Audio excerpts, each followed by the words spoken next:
What if your next creative breakthrough didn't come from being more talented, but from thinking like a chaotic genius who lived with four wildly different personalities in his own head? Pablo Picasso didn't wait for permission. He shattered rules, stole boldly, and reinvented himself more times than most people change their phone wallpaper. By the end of this video, you'll meet the four roommates that powered his brain and how you can unleash them to create your most original work yet.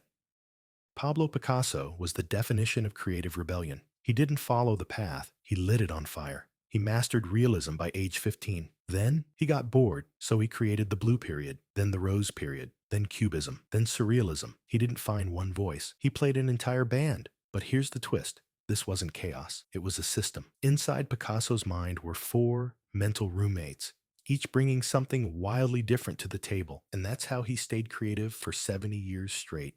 Let's open the door to his mind. Roommate 1, the rule breaker, the one who rearranges all the furniture. This one walks into a perfectly fine room and flips the couch upside down. Why?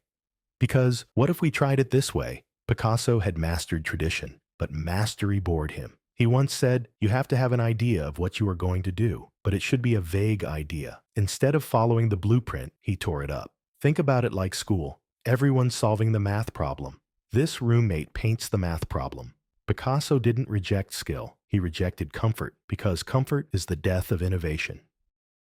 How you apply it. Pick one area of your life where you always follow the right way. It could be how you structure your day, how you study, how you design, even how you post on social media. Now, for one day, break the default. If you always write essays in neat outlines, try starting from the middle. If you always study at a desk, try narrating your notes while walking. If your art is always clean and minimalist, make something loud and ugly on purpose.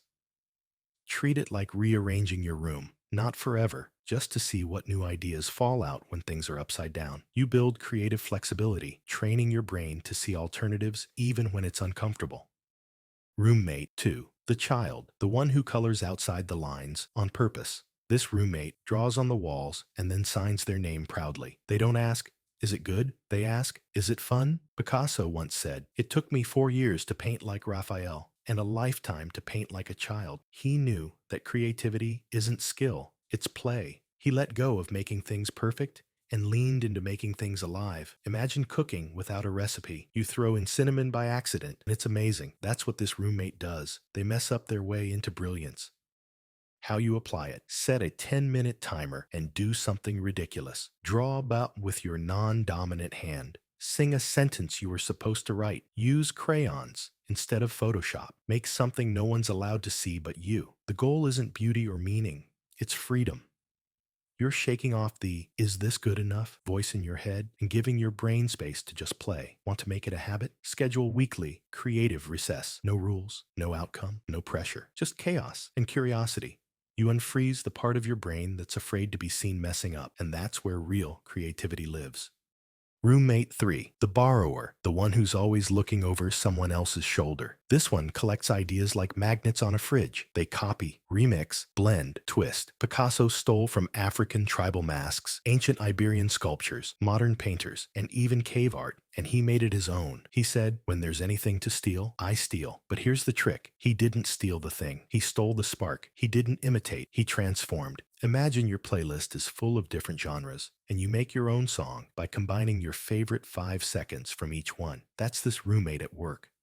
How you apply it. Spend a week as a creative detective. Pick 3 things you love: art, writing, a film scene, a YouTube thumbnail. Then ask, what makes this work? What's one part I could steal? Not copy, but reinterpret.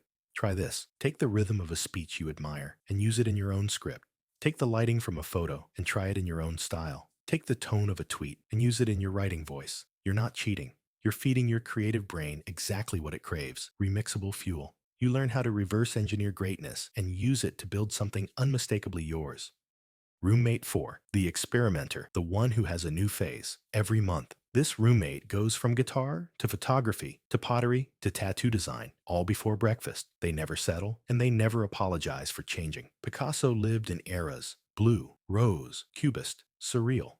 Every few years, he became someone else, and that was the point. Most people find a style and get stuck. This roommate, they use style as a temporary costume. Think about your phone's wallpaper. You change it when it no longer fits your mood. This roommate changes the whole room.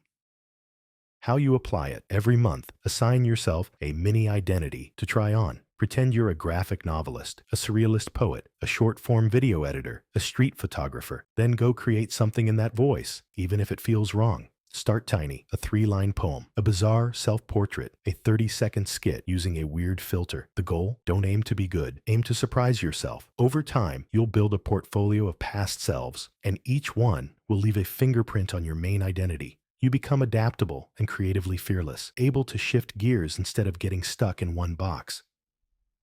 Thinking like Picasso doesn't mean being unpredictable for the sake of it. It means creating an environment in your mind where every version of you has a seat at the table. The rebel, the child, the collector, the chameleon, all four bring something valuable. And when you let them take turns at the wheel, you don't just make better art, you live with more freedom. You just unlocked the mental apartment of Picasso. Now it's time to meet the emperor of inner calm, Marcus Aurelius. If you like this, check out How to Think Like Marcus Aurelius, a mind trained in discipline, focus, and clarity through chaos. Because true genius isn't loud or perfect. It's deliberate, curious, and alive.